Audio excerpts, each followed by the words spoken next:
Well, today is November 20th. Man, it's almost Thanksgiving. Wow, that's cool. Anyway, today is November 20th, 2019. And I'm going to start off with a quote from W. Edwards Deming. He said, "It is not necessary to change. Survival is not mandatory." Think about it. You know what? He's right. Survival's not mandatory. You can just go ahead through life and do whatever you want to do. Today I'm going to talk about Mots. And you may have not heard that acronym before, but it's an illness.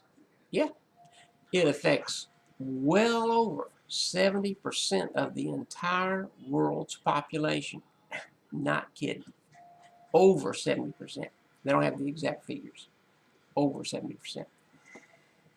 It's pervasive. It's unrelenting. It's just, man, it's everywhere. And nobody seems to be aware that they have this disease. It's it's insidious, but that's the way some things are. They kind of sneak up on you, and you don't know they're there. Well, what does MOTS stand for? More of the same. That's exactly right. More of the same. Oh man, I knew you guys. You guys probably didn't figure that out. MOTS, more of the same.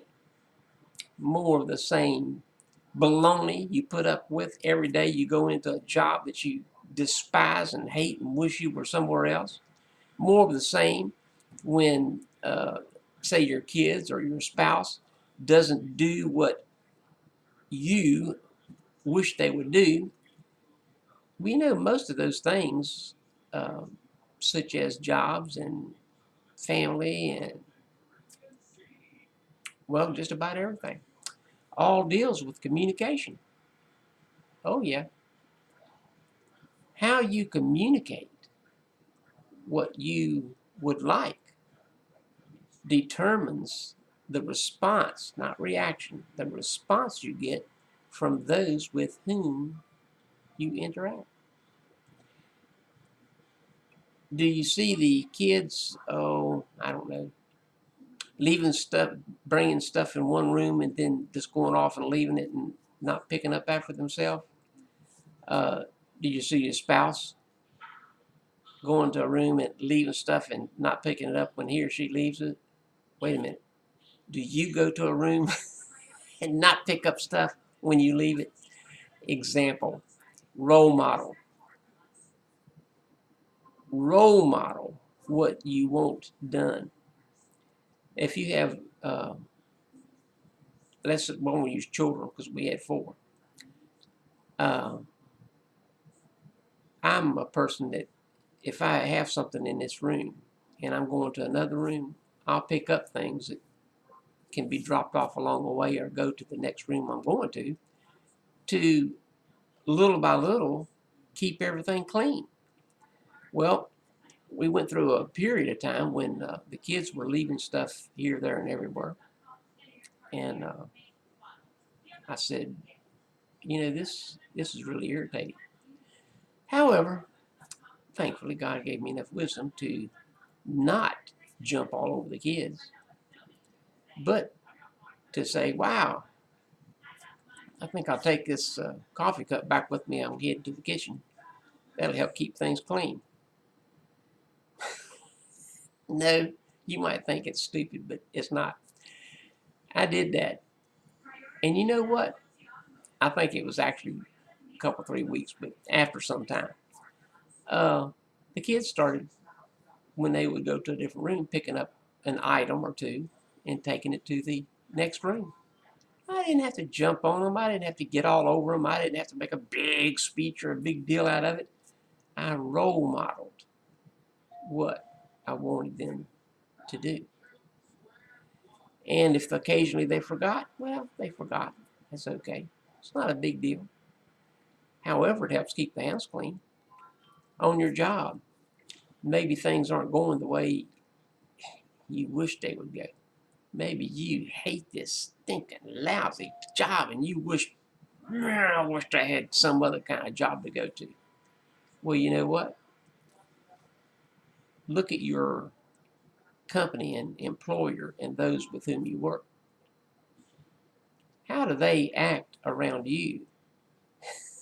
You act around them. You get what you give. And if you hate that stinking lousy job and crummy company, that's what you're going to get in return.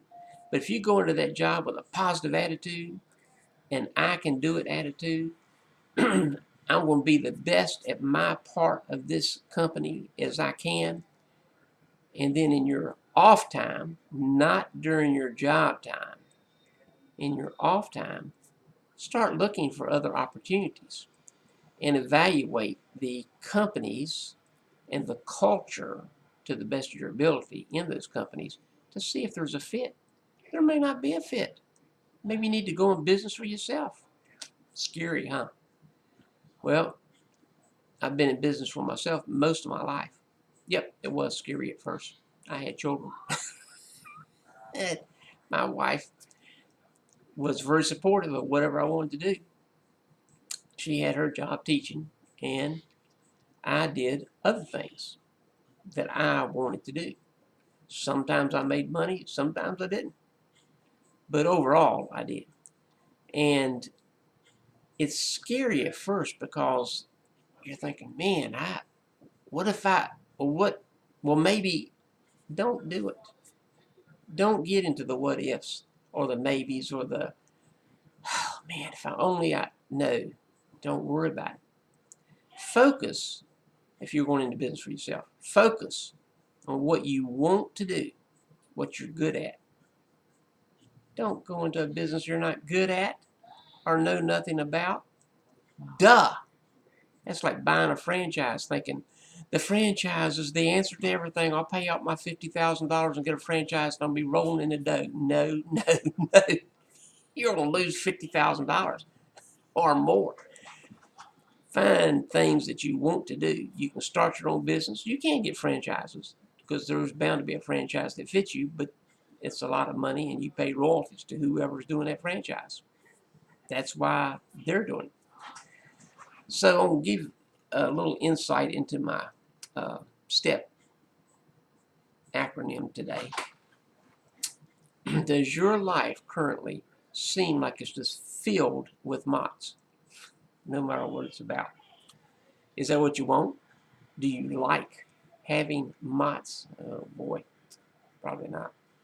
The remedy for Mots is pretty simple. Do something different. You know what? I had in my book, Cut the Cloth, the kid that was banging his head against a 10-foot brick wall thinking, I want to break this wall through, not before his head's a bloody mess, because your head's not going to last that long. If you keep doing the same stuff now, 5 years, 10 years, 40 years from now, nothing's going to change. You're doing the same thing. You sit there in that recliner and go, man, I wish I could make more money. Man, I wish I had money to get a new car. Oh, I wish I could buy a new house. Oh, I wish I had money to go out to eat. Well, my mom used to say, when I would say, I wish whatever, she said, Joseph, hold out both your hands, which I did. I was 8 years old. She said, spit in one hand and wish in the other. See which one fills up first. Man, it's kind of gross, but I got the point.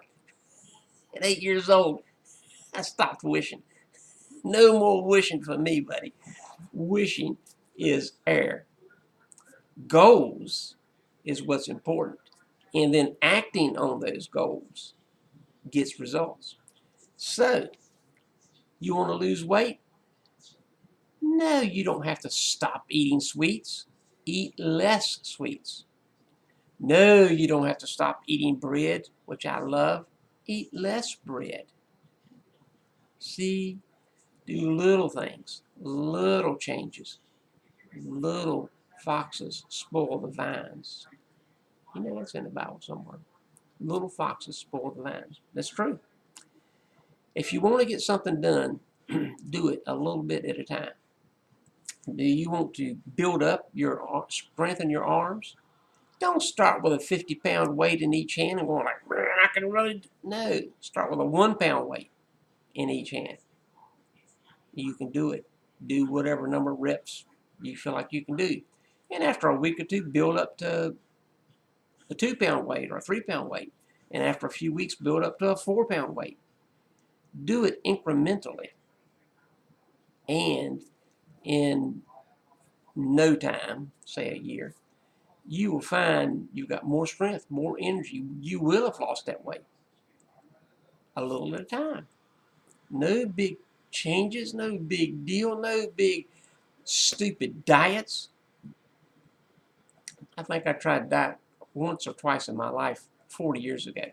It's a waste of time because you can't wait as soon as you get your weight, W-E-I-G-H-T, to where you want it. You can't wait, W-A-I-T, to get back to eating the sweets and the ice cream and the bread. You didn't do anything. You gain the weight back. But if you change little changes, you just eat, instead of eating 2 zebra cakes, eat 1. Instead of eating 4 rolls at O'Charlie's, eat 2. Pretty simple, huh? Instead of having 3 glasses of sweet tea, have 2. Easy. Instead of sitting down and eating a whole carton of ice cream, get you a dish out and put 4 or 5 scoops in it and eat that. So change, effective change. Effective change comes incrementally. Do little things. And those little things will add up to be big things. Well, that's it for today. Make this week just awesome. Have a fantastic time. Enjoy yourself. Starting whenever you see this, make some little change that you will do every day for the next week. And then a week from now, add and do some other little change. And then a week from that, add a third little change. And before you know it, in a few months, you'll be going, wow, I got strength in my arms now. Wow, I lost 15 pounds in the last 5 months. Well, that's fantastic. Wow, I was trying to learn a new language, and I spent 15 minutes a day on it, and now a year later, I can speak it fluently.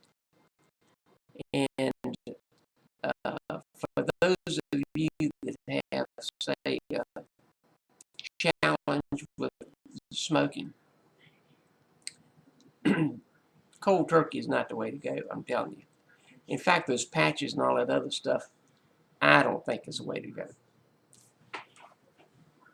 I think that the way to go is incrementally slow down your smoking. I had a friend that smoked 3 packs a day. It took him 90 days, but he worked his way down to 1 pack a day. Was he cured of smoking? No. But in 3 months, he cut out 2 packs a day. All right, that's it. See you next time. This is a Rev, by the way.